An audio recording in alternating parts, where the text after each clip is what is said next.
Recording.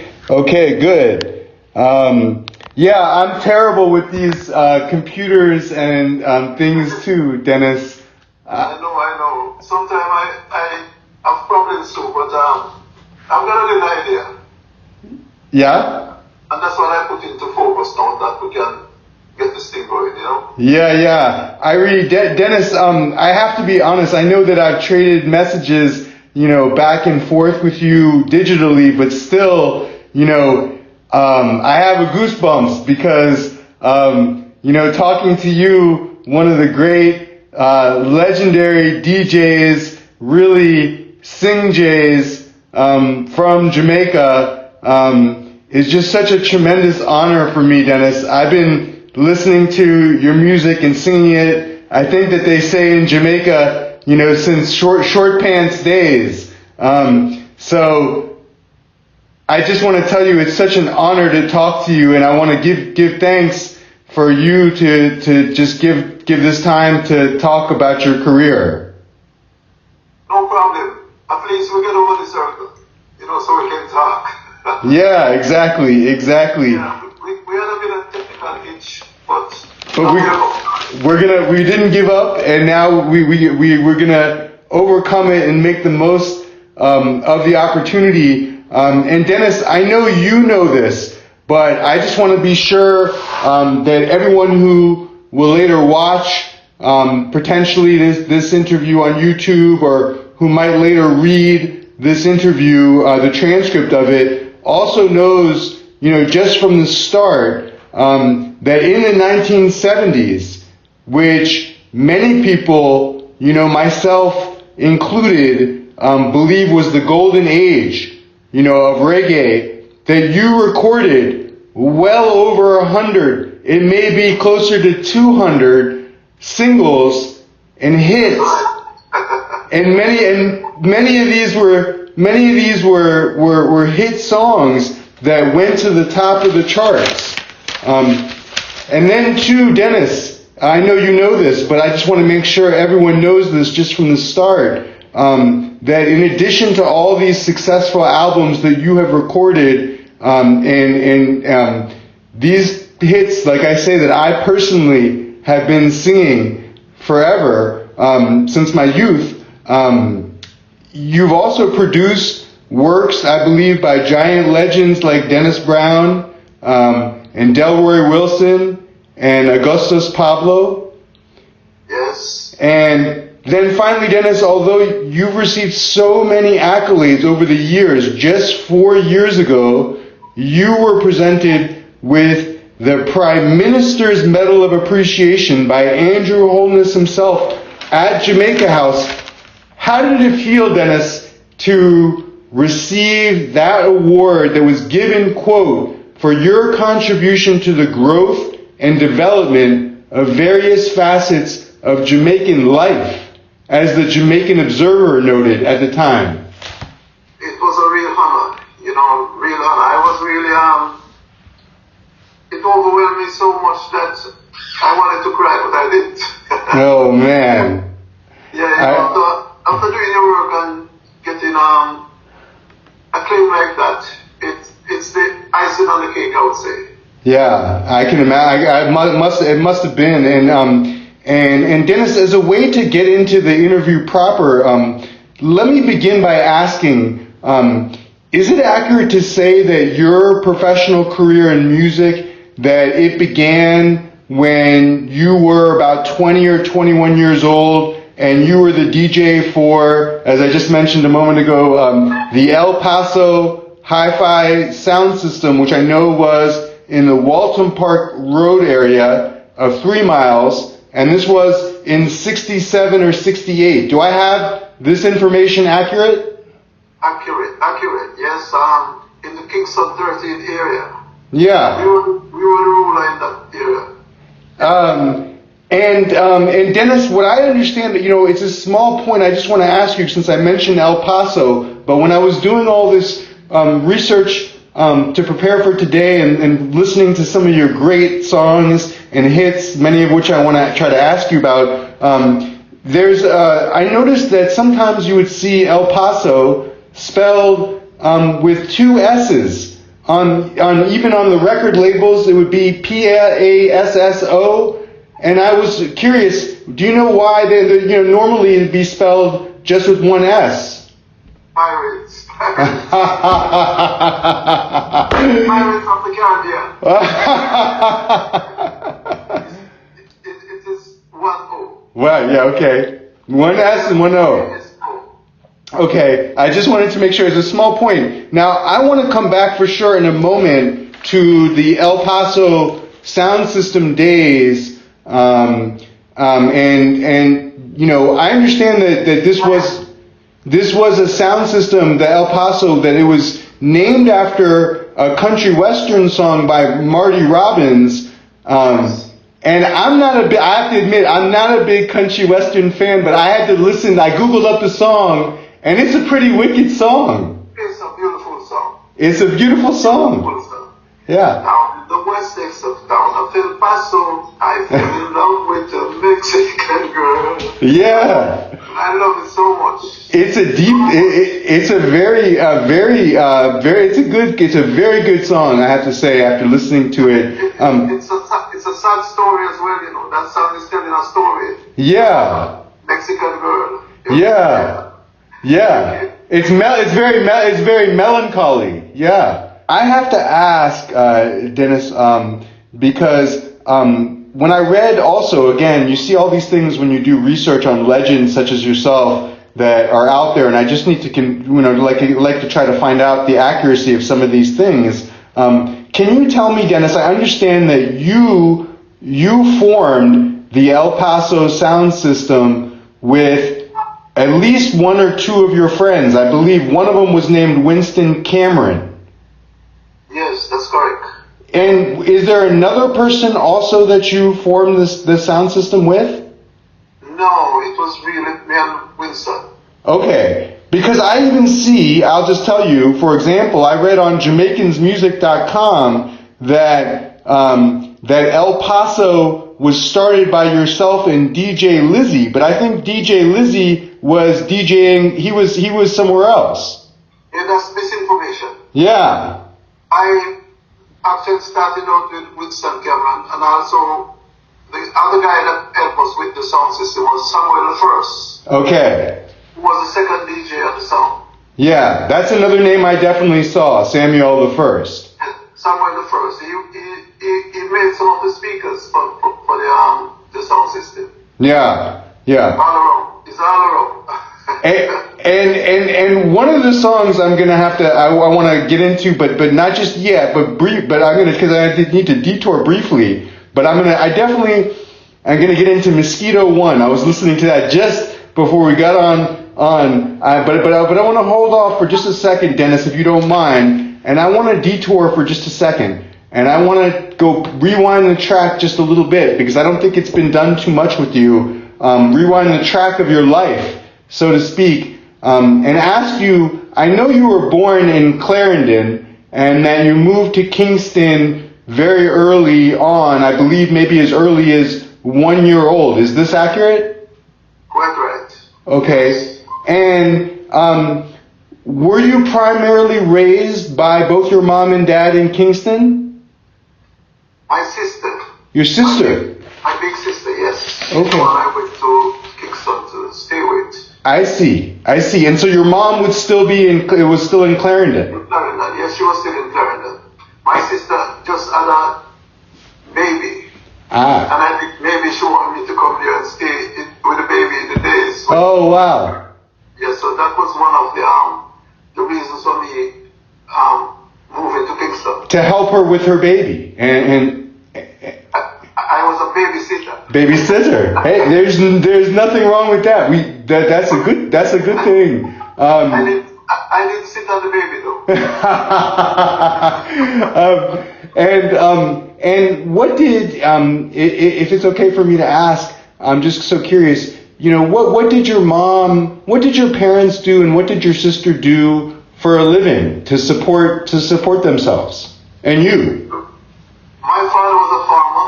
Okay. And my mother was a dressmaker. Wow. Okay. Yeah. Wow. She would make clothes for the kids in the district where I come from, which is district. Wow. Wow. Yes, it's a little district, and my mother would make all the kids uniform to go to school. Wow. Wow. And other people clothes as well.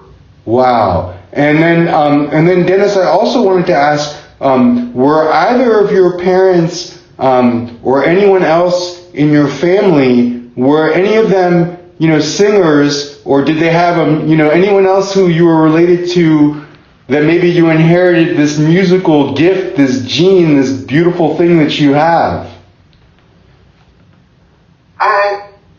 One of my brother really was messing around with the sound system. Okay. With Kingston. Yeah. But not for long. Oh. I don't really think that's where my musical inspiration comes from. Yeah. It came from listening to the radio. Yeah. I was listening to this DJ from Canada called Charlie Babcock on the radio. Wow. And he was a man that's he's got a lot of lyrics. Yeah. He was always toasting while playing the record. Wow. Yeah. I'm CB, the cool fool, the one with the knife jive, things like that. Yeah. I just love listening to him. Yeah. And I'm sure he inspires a lot of earlier DJs as well. Yeah. Because he was always rapping on his program. Wow. And from Canada? From Canada, yeah. Wow. And that would be picked up on the JBC or the RJR? He was on RJR. RJR.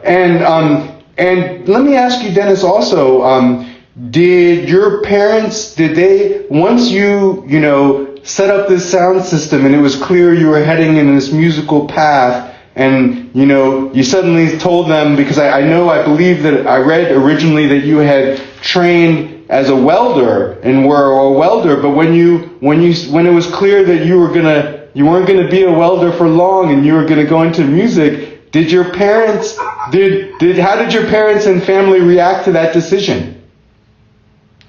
Well, that was suggested by my sister in Kingston. She had a friend that used to come to her for a bar.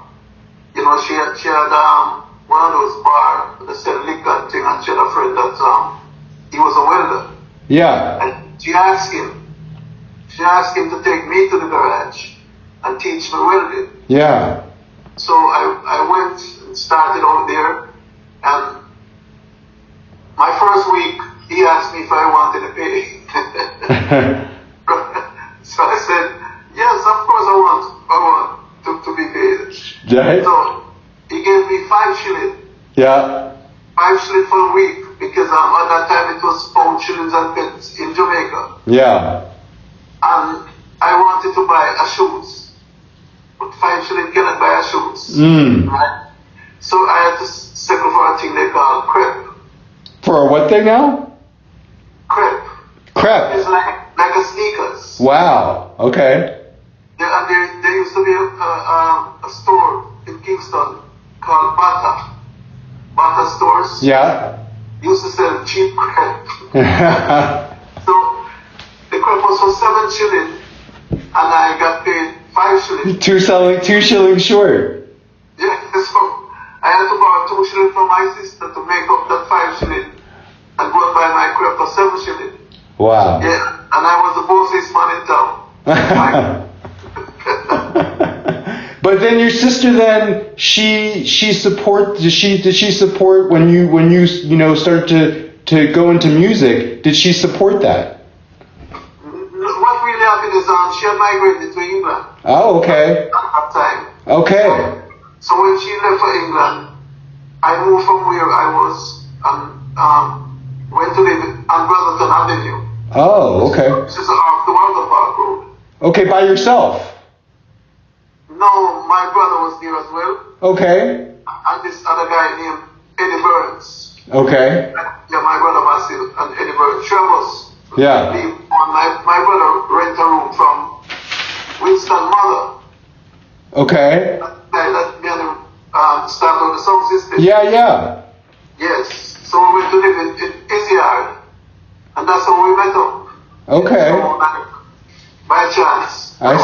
I see. Now to return to when you were known as El Paso, and after the, as you say, the extremely successful sound system that you had, I read you did an interview, Dennis, in 2009, so some years ago now, for a Hawaiian radio station, and you told the interviewer that basically what I understood from what you said was that you went from being this very successful DJ on a sound to embarking on this brilliant, historic recording career that you've now enjoyed for over 50 years. When one day, Keith Hudson, the legendary Keith Hudson, he rides up on a bicycle, and you and your friends are sitting on a wall. On a bike, on a under 50 bike. Oh, okay, so a motorbike, because I read this, I was like, he's on a bicycle, how could he be on a bicycle? Under 50. I see. That makes a lot more sense than a bicycle. No. I'm glad to hear that though. It was an under 50 motorbike. I see. And then you were sitting on a wall, and I have to ask this, were you sitting, I know there's a place where a lot of musicians would hang out that was called Idler's Rest. Was that where you were? No, I was at my own home. Oh. We normally sit on the wall, and reason. Okay. The wall is at the front of the house, so we normally sit on that wall and reason. And I can remember one day I was sitting on the wall with one of my friends named Barton Phillips, Marley. Yeah. And we were short of money, very short of money, and we wanted to buy something to eat. Yeah. And we didn't know where to get it at the time, so we started reasoning, and I said to Barry, something, both of us have talent, Yeah, I'm sure we got talent, but I don't know where it is. Yes, I don't know where our talent is, but I'm sure that we've got talent. This was before I get involved with the sound system. Wow. Yes, and everything happened after that. Not very long after that, things started happening, Yeah, and when I have to wanted to focus just for a second on this moment with Keith Hudson. There's a few things that, if you don't mind my asking, Dennis, that I read that you had said, and I wanted to follow up on. That you had said that Keith Hudson was, quote, at one point you said he was a ghetto dentist by trade. Can you explain that a little bit? Well, his trade was to extract teeth in the ghetto. He would pull out the teeth? Yes, he pulled teeth and do whatever dentist does, but he was living in the ghetto, so we call him the ghetto dentist. Wow. When anyone have a toothache, they would go to Pete. Wow. Extract the teeth. Yeah. Okay, I'm glad I had to ask this. And then I also read that Keith, you did a brilliant interview. I would recommend everyone who loves Dennis Alcapone, go read with Angus Taylor a while back. And in that interview with Angus Taylor, you mentioned that Keith Hudson was a very good guy. That he was the guy who he showed you how to open a bank account. That he bought your first stage gear. And I wanted to ask you, Dennis, because you've worked for virtually every single producer of relevance, during that golden era of reggae. Was there any other producer who you felt that kind of goodness for, that you talked about with respect to Keith Hudson? Yes, there's a lot of other good guys down here that I work for. But before you go any further, let me elaborate on the Keith Hudson stuff. Yes. Right, when he take me down King Street, one of those big stores down there, and he bought me this outfit for stage. Yeah. I left from his shop. He had a shop on the corner of King Street called Impedance. And that was his record label. What was it called? What was it called again? Impedance. Impedance. Oh, okay. His record label. Yeah. Right? So me and him, we walk away from the shop, went home by Eyeglass Rest. Just in front of Eyeglass Rest is beside Randy's record store. Yeah. Right in front of the park. We were there reasoning with Peter Touch. And while we were reasoning, Nicky Thomas come on with a paper, a newspaper, and said, look at this. I'm in the British chart. Right. So, oh my gosh. yes, so Peter said to him, move you once it not from here. You know the big man Peter wasn't impressed. Peter wasn't impressed. No, because as far as Peter Touch is concerned, Nicky is interrupting our conversation.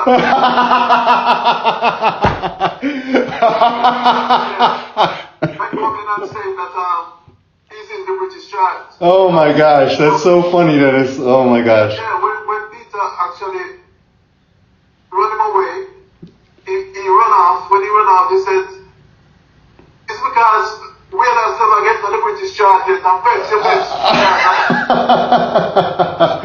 Oh my gosh. So Peter used a few more explicit, and said, move you.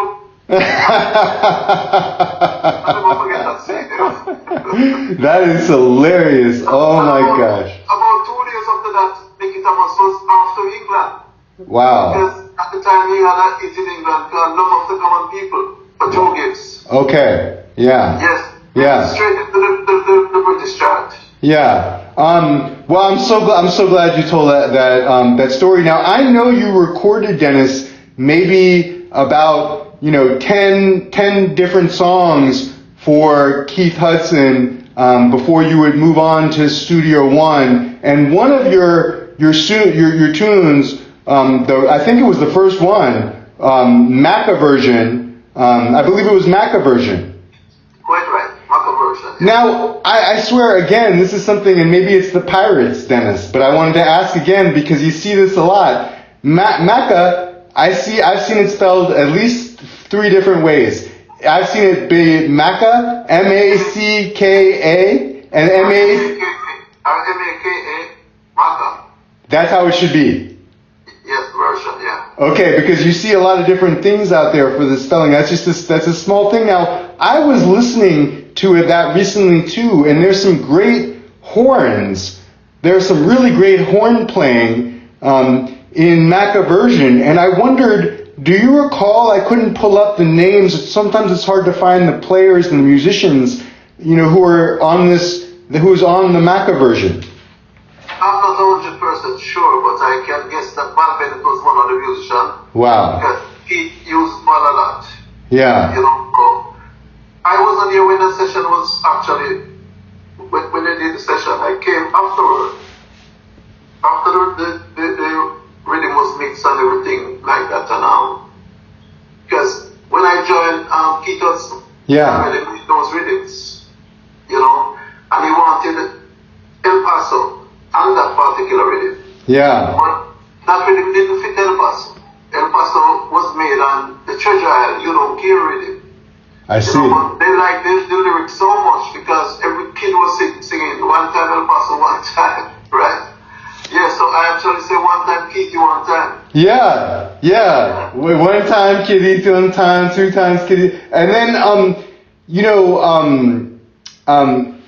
when you, this song, Macca version is such a great song. I hope everyone will go and listen to that. Now, when you recorded for Studio One, and you recorded so many hits for Studio One, but the first one I want to bring up to you is that song Nanny version, which I believe was a cover of Larry and Alvin's Nanny Goat. And you recorded this, this is the first song, is this true that this is the first song that you recorded under Dennis Alcapone and not Dennis Smith? That's right. Okay. What happened is, like I said, I did about 10 songs of Keith Hudson. Yeah. Included Spanish Amiga, Sky's the Limit, Hook, Line, and Sinker, the Spanish Amigo. Spanish Amiga, Yeah. I did one for named Bud Harvest. Yeah. And can't remember some of the names. Shades of Hudson. Shades of Hudson, Yeah. A lot of people love that song, Shades of Hudson. Yeah, I love that song. Yeah. Yes, I even did some dub plate with it recently. Nice. Wow. Yes, Shades of Hudson. Yeah. So when I went to Studio One, I told Morris, Sylvan Morris, yeah. Yes, that I would like a cut of the Nanny boot rhythm. Yes, but at that time. Had you what was it that made you, was it because you loved that song and you had been thinking about it and you said, you know what, this is the song that I want to debut Studio One with? Quite right, I love the song. Yeah. So that was one of the songs that I asked for. And that time Larry Marshall was working in the studio and Enid from Keith and Enid, they were actually finding the tapes for Morris. Yeah. When someone select a rhythm, Larry or Enid would go and look for it. Okay. So they found the Nanny boot rhythm. Yeah, for you, yeah. I just went into the studio and the rest is history.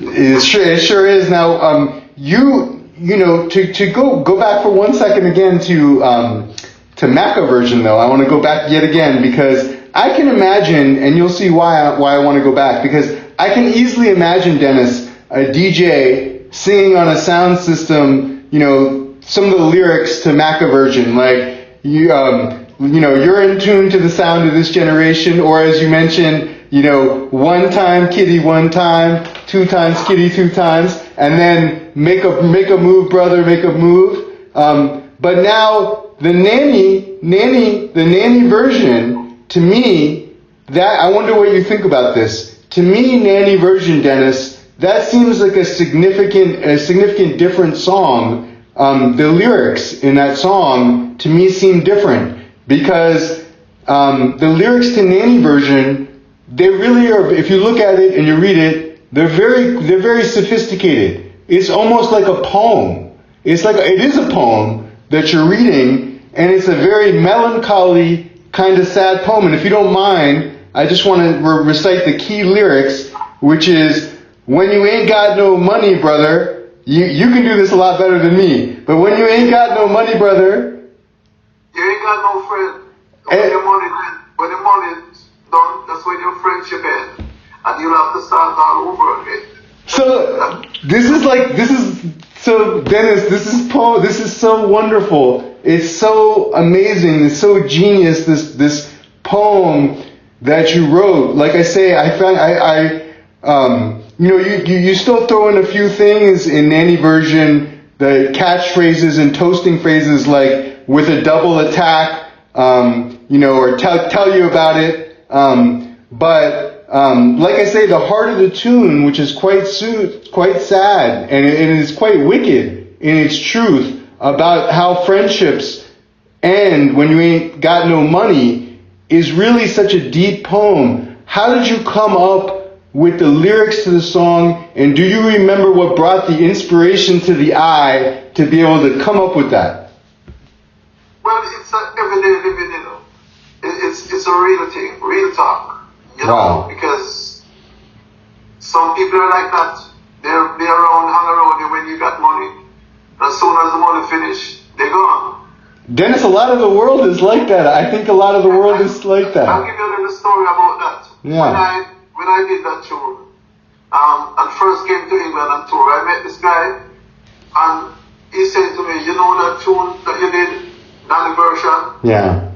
And when you said, when you ain't got no money, brother, you ain't got no friend, you say, I just love that lyrics. Yeah. Because I've been there, I've been through that. Yeah. You know, so that part of the lyrics, it got hold of me. It relates, yeah.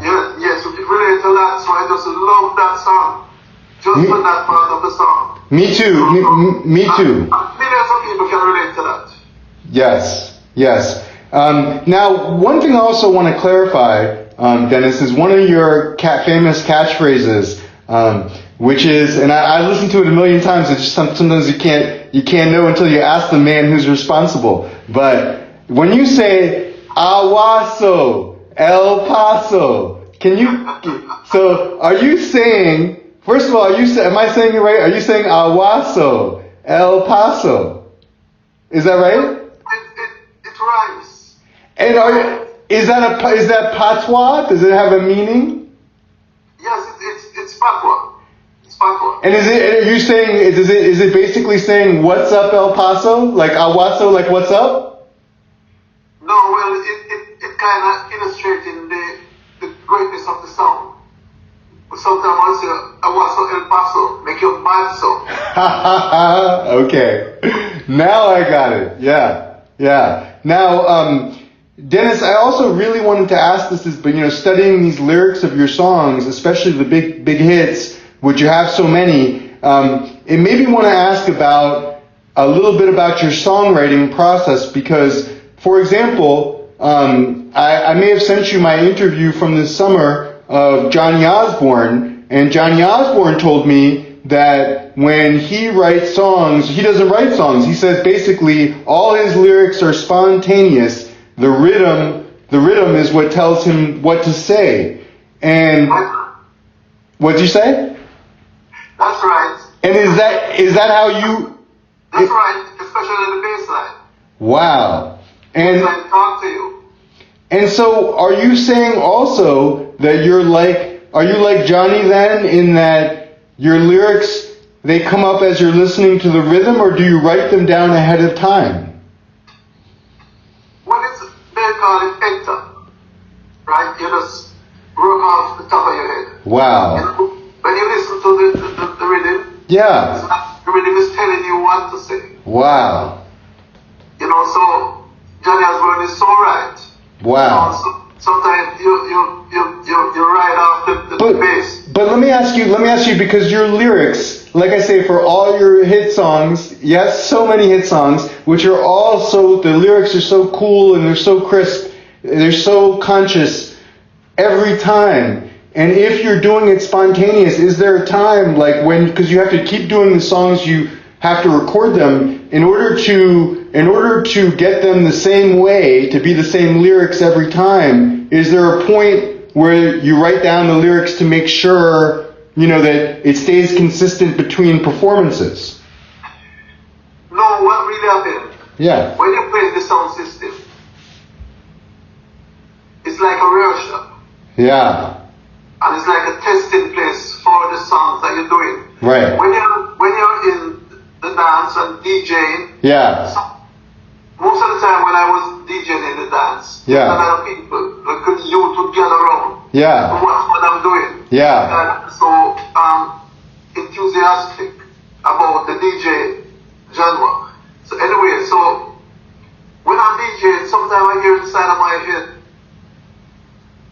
a guy saying something pertaining to what I am saying. And I would hear what he's saying. Wow. So good. Wow. Right, so I link it with my lyrics. I see. And so on and so on, But when you're in the dance and people is enjoying themselves and they've got a few drinks and a few spliff, right? Inspiration just keep flowing. Yeah. And then all the while you hear somebody DJing, not professionally, but they're saying something, where you can relate to. So I can draw from that and mix it in with my lyrics. But then does there come a point? That makes so much sense, and is actually quite beautiful artistically to think about what you're doing there in the sound system. But when you want to translate that to a recording, when you want to go take that into the recording studio, does that then come? Is that the point where you have to put it to paper, or no? No, it's in your head. Wow, you already know it. You know it. I know it. It's programmed. Wow. Most of the time, it's just one take. Okay, well, that is just. You don't write it down. That is. It's already written in your brain. that's just amazing. Now, one of the tunes that you did, Dennis. Well, let me make sure I don't skip. But before I forget to ask about it, after you recorded for Coxsone for a while, you also recorded for another legendary producer. I think he's a producer you once named as one of your favorites, if not the favorite, which was Duke Reid. Duke Reid for Treasure Isle. Yeah. And he became your steady employer. You were paid weekly, I believe, by him. Yes, because I also brought Lizzie to Treasure Island. Wow. And Lizzie was getting paid as well weekly. And you were doing, my understanding is that you, not only were you, doing your thing in the studio, but people have written about this, they called it that you were an A&R, they say you were an A&R man for Duke Reid, and that you would do things, you said, I think, that you did things like you picked up the Paragons from the airport for Duke Reid. What are some other things, if you don't mind my asking, that you can recall? What are some other things that Duke Reid would ask you to do as, part of your weekly thing for him? Yeah, he would ask me to run some errands. Send me down to Tivoli Garden and speak to some of the guys there, because he was close to the folks in Tivoli. Yeah. So if he wanted something to drop out in Tivoli, he would ask me to do it. Wow. And that what you just mentioned. Yeah. About me going to pick up Paragons. Yeah. Yes. Because what really happened, he wanted to farm at the Paragons with John Oates. Yeah. But John refused. Why? Yeah. There was some bad blood going on there with them. Yeah. Because they were saying that every song that they wrote with John Oates took the song for himself. And it caused a riff. I see. With them. I see. So Barry and Tyrone Evans, they got a girl from America named Rosalind Sweat. So they brought her along because when they heard that John wasn't coming to join the group anymore, they brought them Rosalind Sweat with them. So I went and picked up all three of them at the airport and carried them back to Treasure Isle, take them to their hotel afterward, and then the following day pick them up and carry them back to the studio, and they recorded this song called Blackbird Singing in the Dead of the Night. Wow. Big song. Wow. And another song, I can't remember the name, but title of it at the moment. But great singers, great guys, and I actually dropped them back to the airport after a week to spend in Jamaica, so. It's that's so amazing to think about. So many. Yeah. A different direction of the music, different departments, you got to be flexible. Dennis, especially when you're on Duke Reid, because Duke Reid always have his gun on his side. I can't even imagine, I saw where you talked in previous interviews about him walking with the guns, and he would have his, I think he was able to hear from where he was in his office, what was happening in the studio, and if he wasn't happy, he might fire off a round. Yes. He would fire off shots, and get you bumming. Well, I don't know if you loved him, but you still liked him. Yes. Yeah. Yeah, I like Duke Reid for mostly because he put some money in my pocket. Yeah, he was good about that. Yeah. Yes. Yeah. Other producers, apart from Keith Hudson. Yeah. It's like they've got some super glue in their pocket. Money cannot come out. Now, isn't it true that the first song, I believe, though, that you recorded for Treasure Isle, you were still recording for Coxsone, and the Duke Reid's engineer, Byron Smith, I believe he had a track called Barbed Wire by Nora Dean that he had produced, and I believe the story is that he didn't want Coxsone to know that he was retaining your services, and this is why he put the track out under El Paso, and of course I'm talking about, I mentioned it earlier, I love this song. This is the wicked track Mosquito One over at Treasure Isle.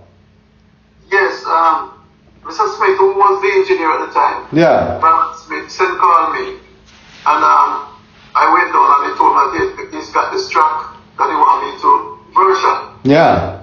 So I said to him that really and truly, Mr. Smith, I shouldn't be regarded here, because Coxsone is a funny guy.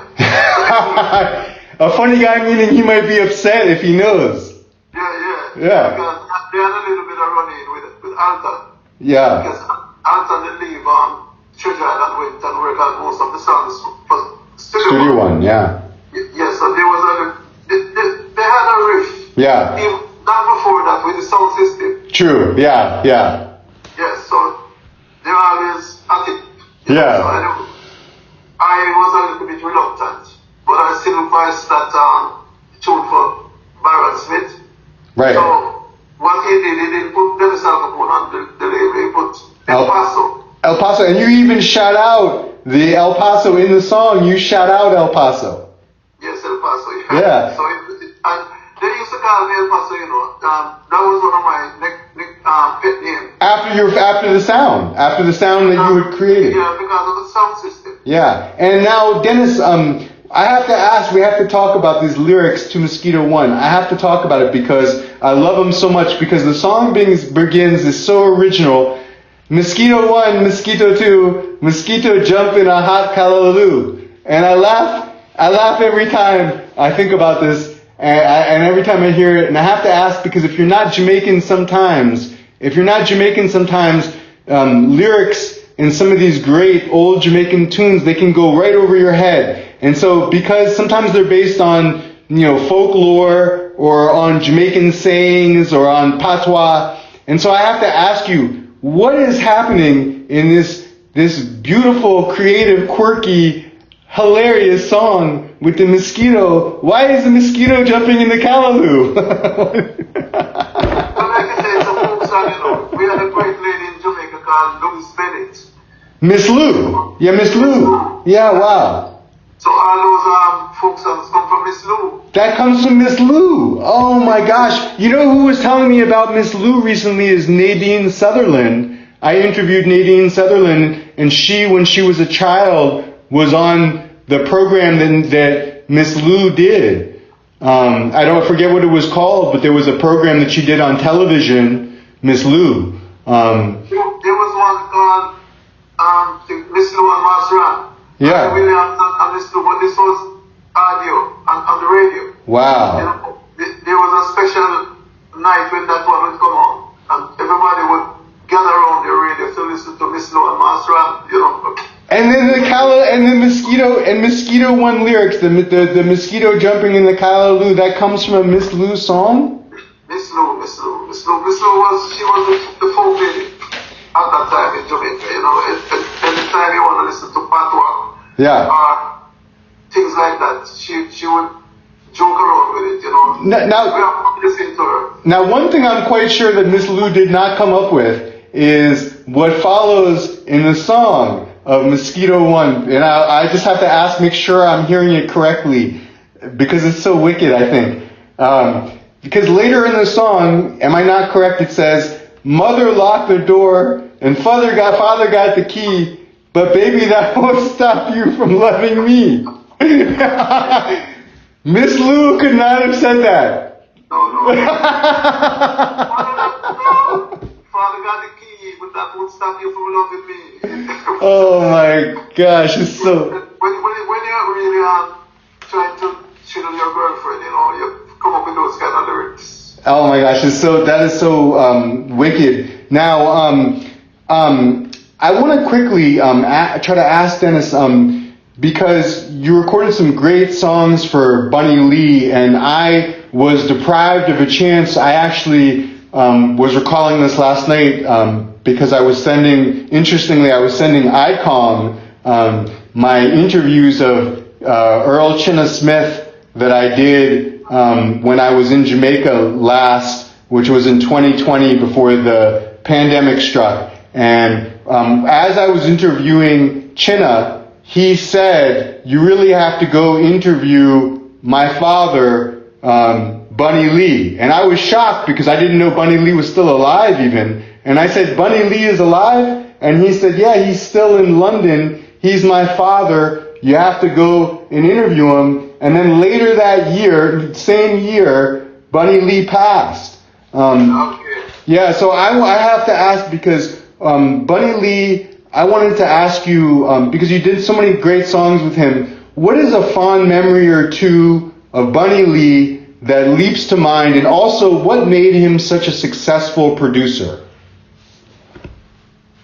Well, he's got another thing to say when you're recording, right? And Bunny Lee was actually responsible for the Soul Syndicate band farming. Yeah. You know, yeah, because those guys most of them always rest in British farm, where Bunny Lee was from. Yeah.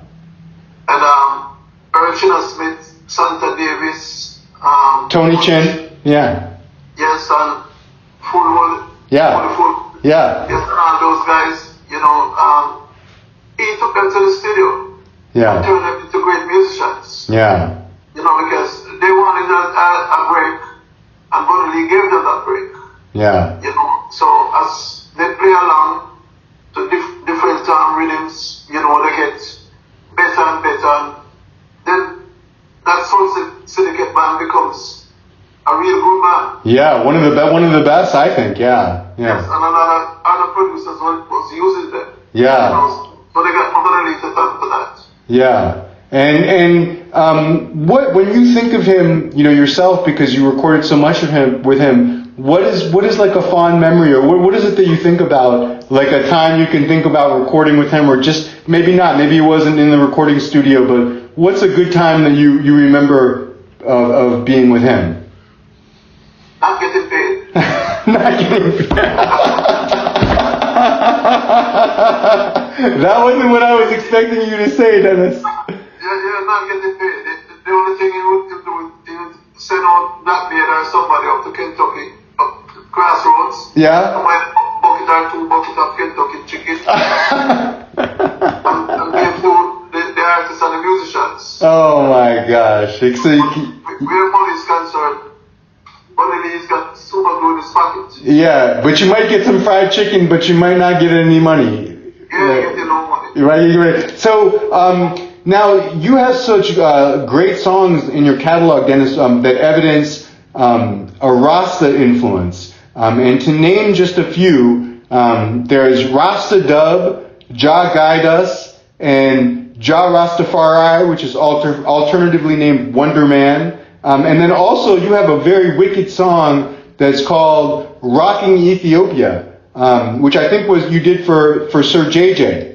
Sir JJ, yeah. A version of Ethiopian Sila.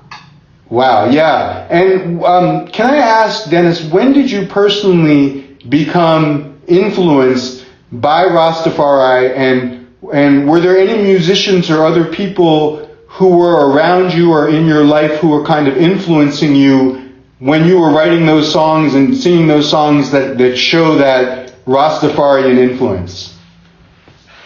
Well, it was me and my friends. You know, we used to go to the Rasta camp. Yeah. Smoke and listen to Reason. Yeah. You know, Rasta is the one who let me know that I must not eat pork. Rasta is the one who taught me to eat good. Yeah. Stop smoking. Ital. Yeah. Yeah. Yeah. So I get some good teaching from the Rasta camp. Yeah. You know, so. And that blended. That's where my influence come from. And it started to blend into your music. Yes. Yeah. Now, when we're gonna light the pipe in the Rasta camp, we have to say prayers. Yeah. Right. So all that it was just lovely. It was spiritual. Wow. You know, and we gravitated to that. Me and my young friends, them. Yeah. We used to go to the Rasta camp every evening, and we would share a split because we were big enough to smoke one split for The whole thing. Was it? Yeah, we share splits. You know, some of the guys would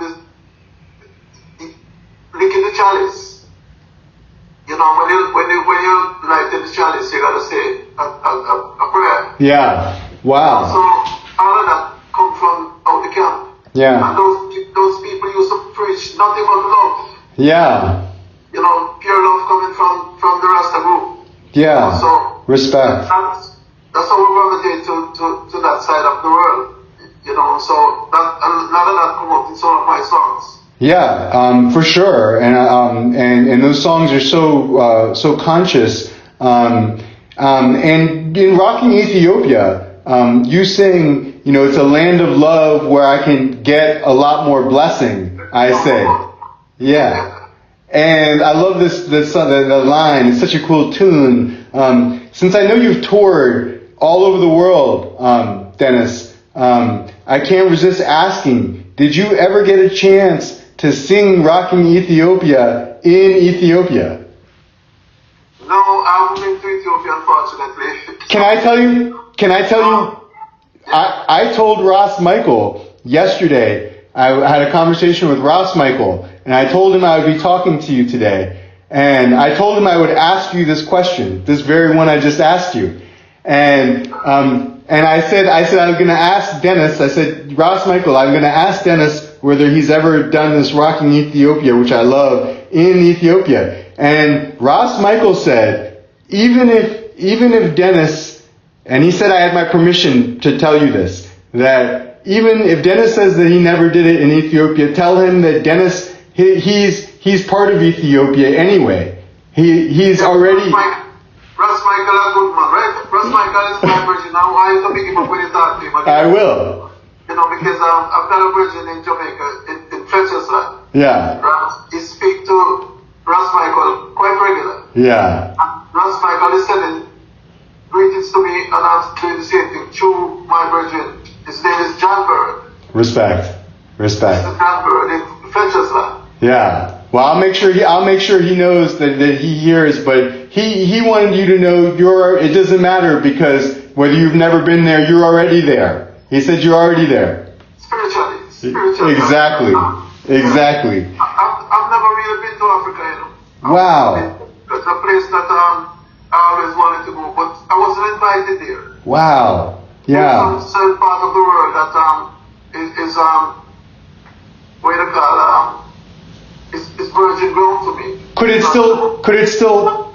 it still happen, Dennis? If a producer, if they could bring you to Africa, would you go?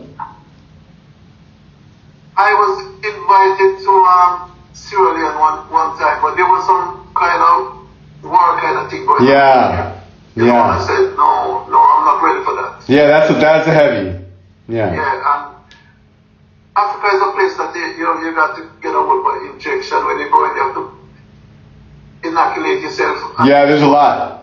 Yeah. Yeah, make sure that you're up to it. True.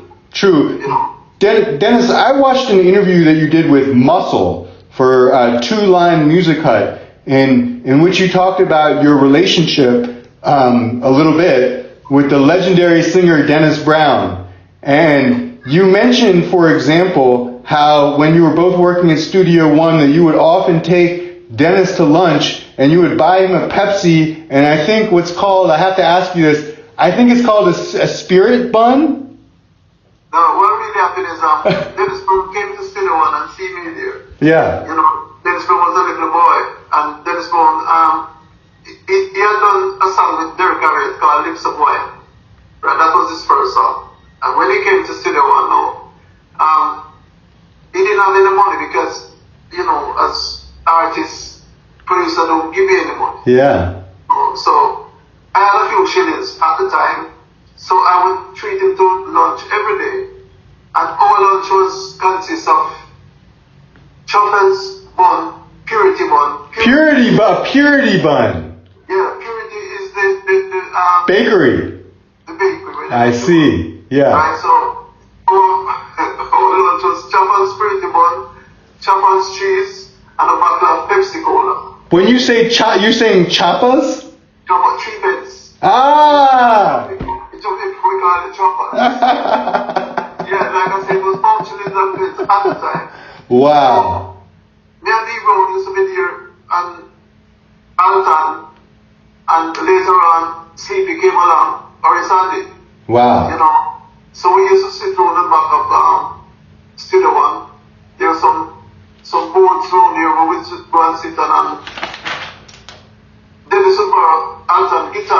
Yeah. I would teach him how to play the guitar. Wow. So when Sleepy, when Harrison come, Harrison brought the guitar from Dennis as well. So sometimes Anton would come looking for his guitar, and he's coming there with a guitar. Where's that guitar? Dennis is taking his guitar. Right, that was D-Bro is looking for RS. So there's an acoustic guitar he had. What? From there now, I used to take Dennis out, like to carry over Kingston 13 on my side, and Dennis used to like his little split. So I on my corner now, there was a place there that he could get a little split to smoke.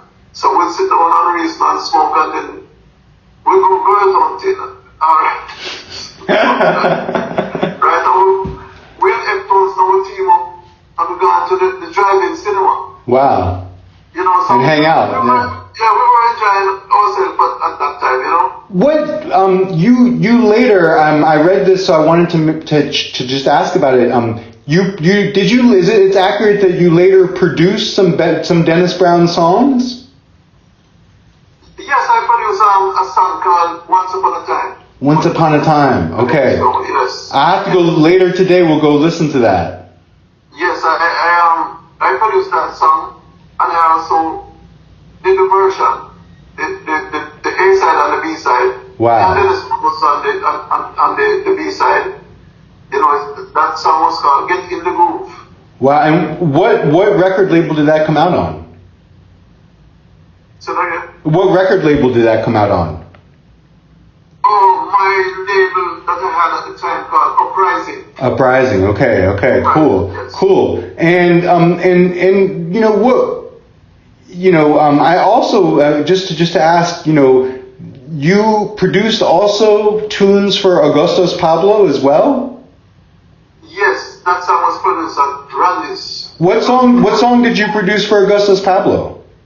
You know, I can't remember the title of it at this moment in time. I'll have to go find it. Yeah. It was one of those rhythms that I had, that he just played something on it, because that's another story again with Augustus. Yeah.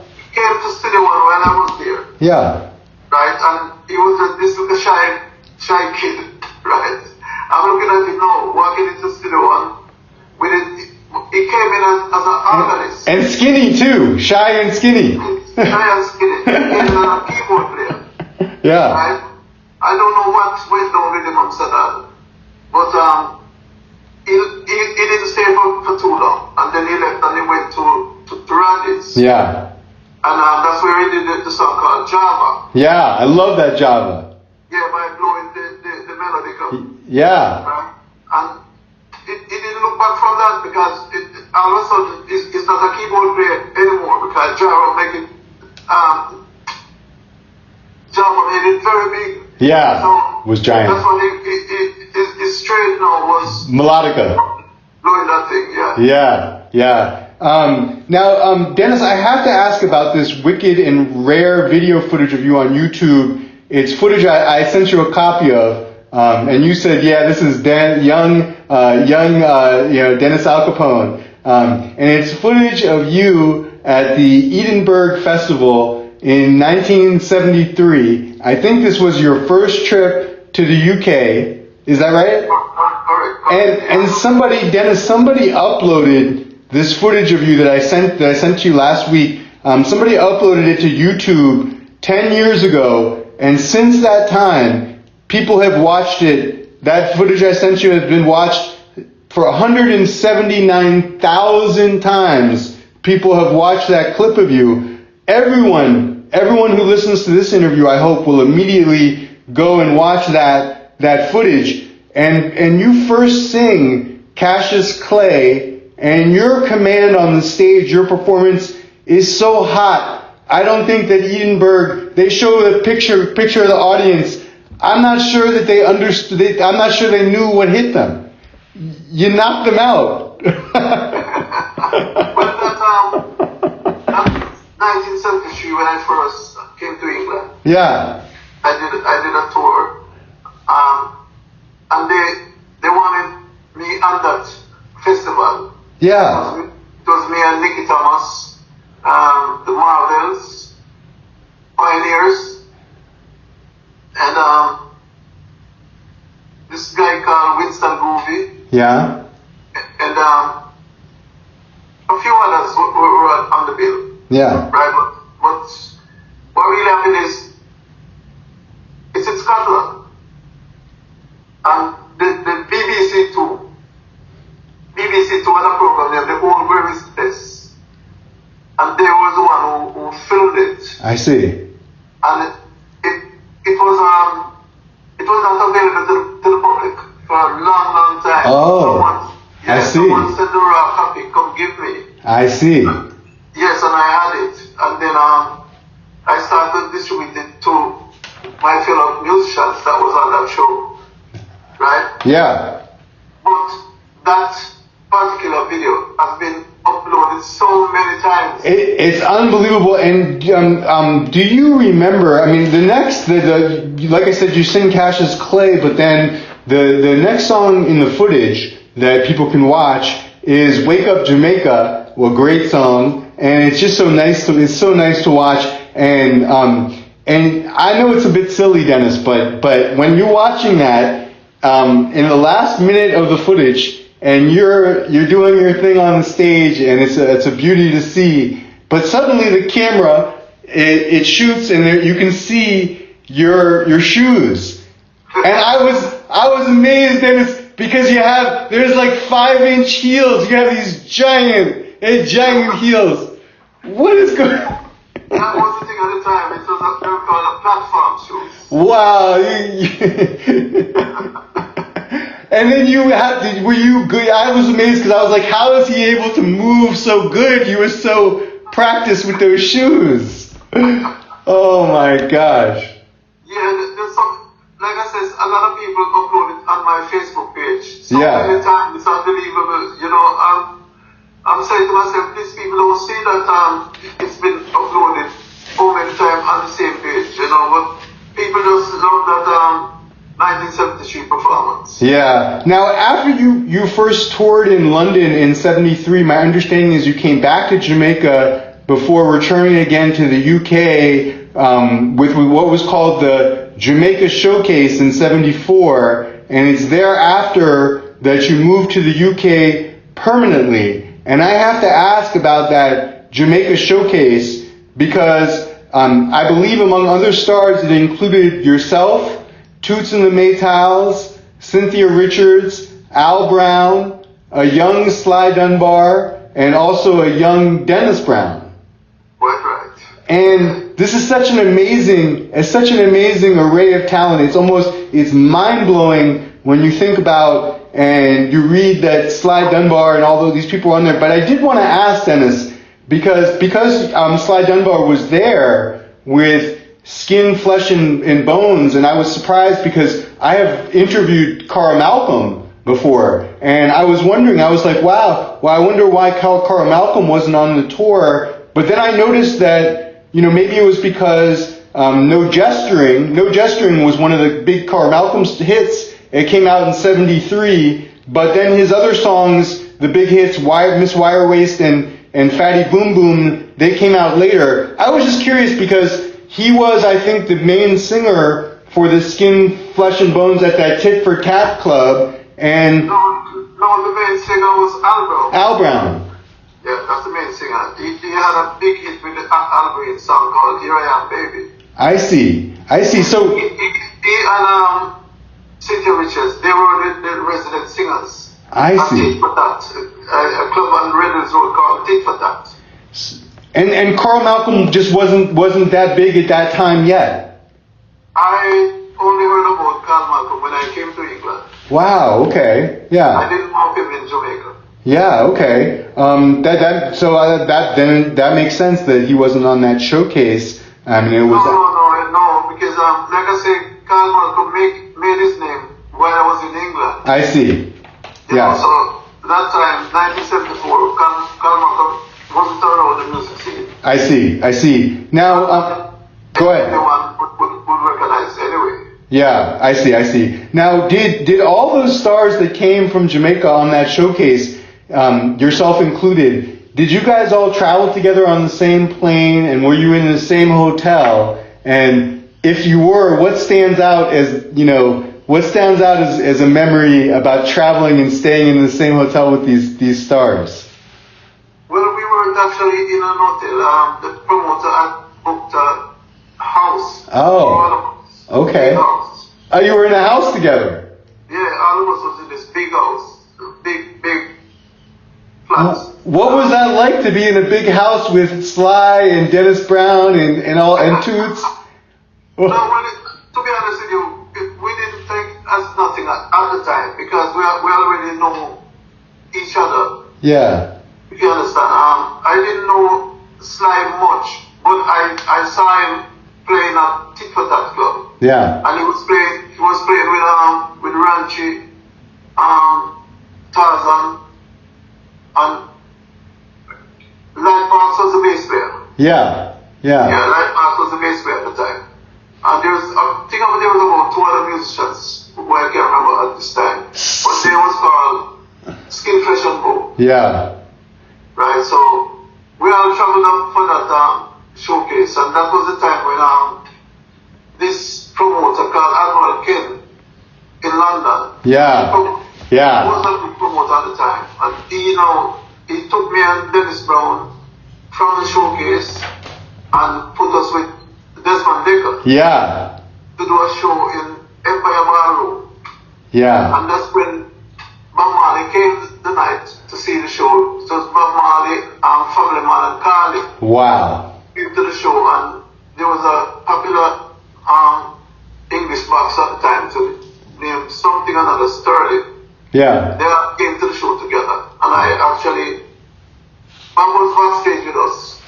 So I called him onto the stage and introduced him to the crowd, and the rest is history. That time he was just promoting the Catch a Fire album.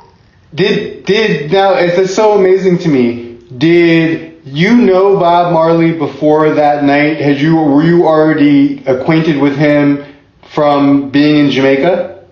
Yeah, man. We was rolling together. In some form way, because I can remember one day me and Lizzie walking to Randy's record shop, and he was in the record shop, and he was actually leaning up on the counter. And when me and Lizzie walking, he passed the remarks to say, I don't know, boy, we have worked for Mosquito One, Coxsone, right? Who don't feel once it, right? So I said to Lizzie, did you hear what Bob said? And Lizzie said, yeah, mom, hear him.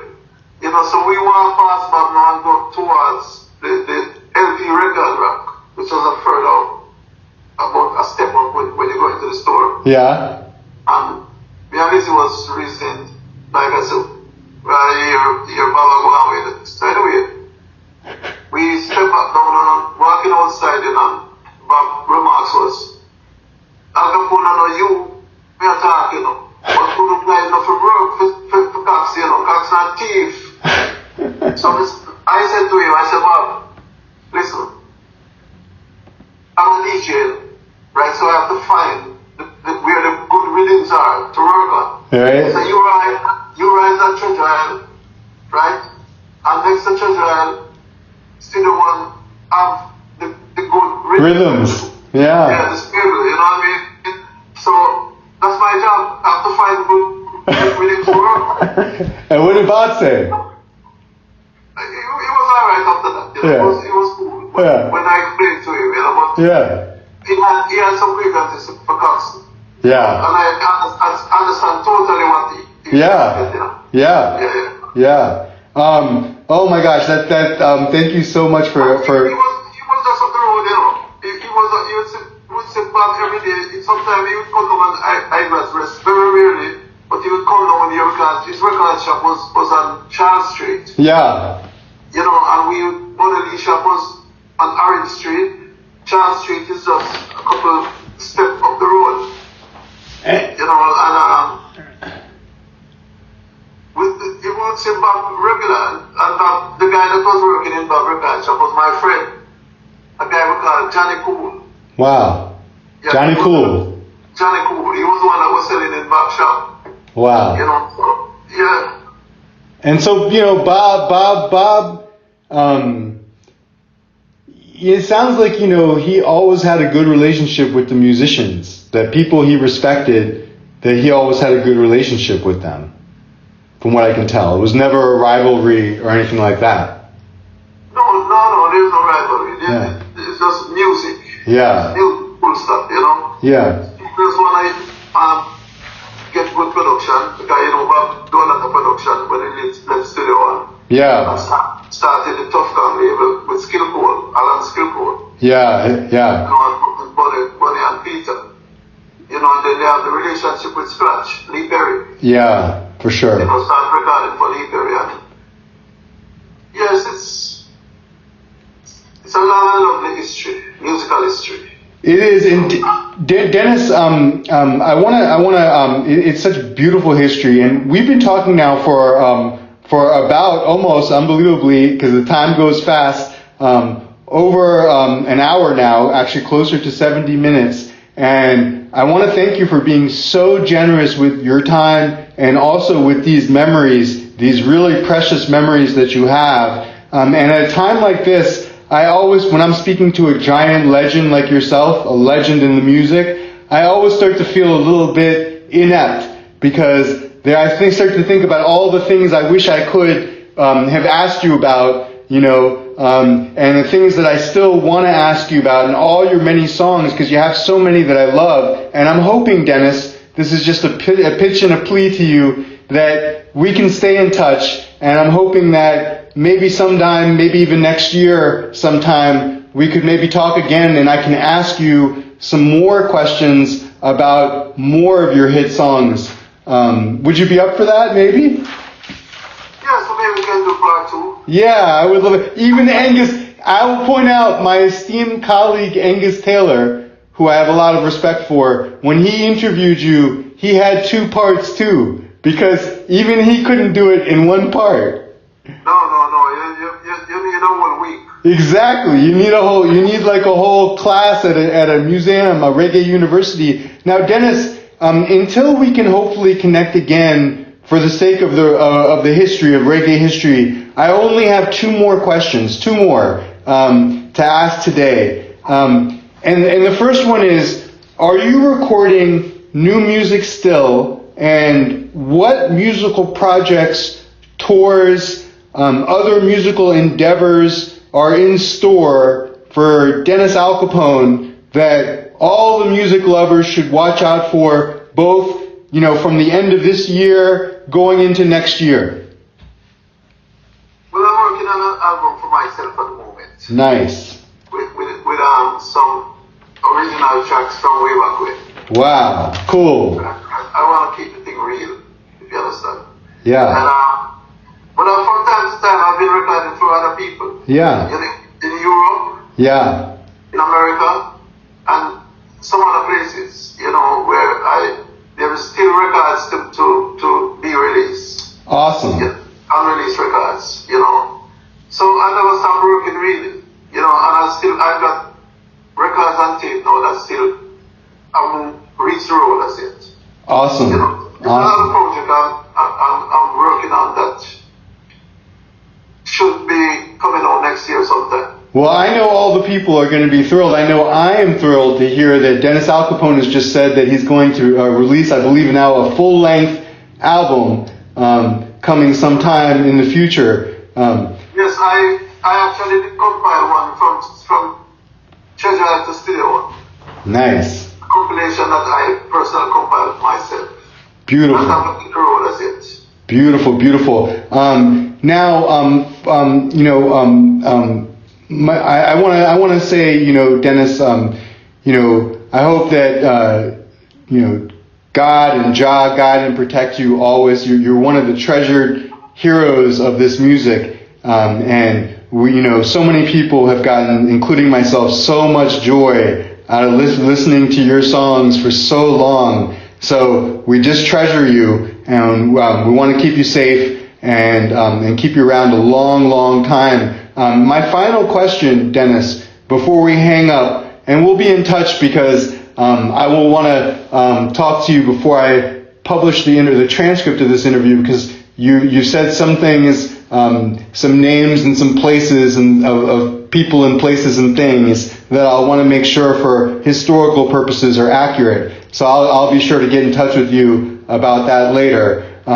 But Dennis, before we hang up for today, and I give you a rest, what final message would you like to send out to all the many Dennis Alcapone fans in Jamaica, in the United States, in the UK, in Africa, all over the world? So many people love Dennis Alcapone. What message do you have for us? My main message is to bring back the love that we used to share in the early days. Love of the music, love of each other, and stop the violence in the world. It makes no sense. You know, because if you deal with violence, you'll go down in silence. Oh, wow. Yeah, that's true. Right, so I'm just saying, please bring back the love. Thank you. Let's enjoy ourselves like we used to do. Let's go into the dance without thinking that someone is going to shoot up the dance. Let's so well go said. into the dance and have a drink, and whatever thing you do, if it's a spliff you smoke or whatever, enjoy yourself and go back to your home.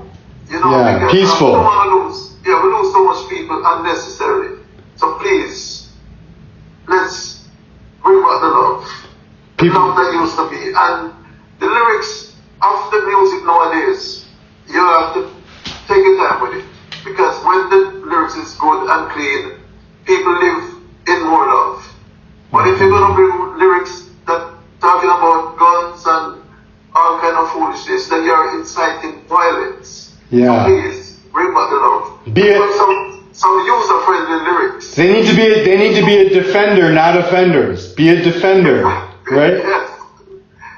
Don't let the children cry, or you'll have to tell Alcapone why. Exactly. Hey, Dennis, thank you so much, my friend. We'll be in touch, and you have a great rest of the day, my brother. Thank you so much, Dennis. Give thanks, Steve. Bye-bye, Dennis. It's a blessing. Thank you. Thank you, Dennis. Bless up. Talk to you soon. Respect. Respect.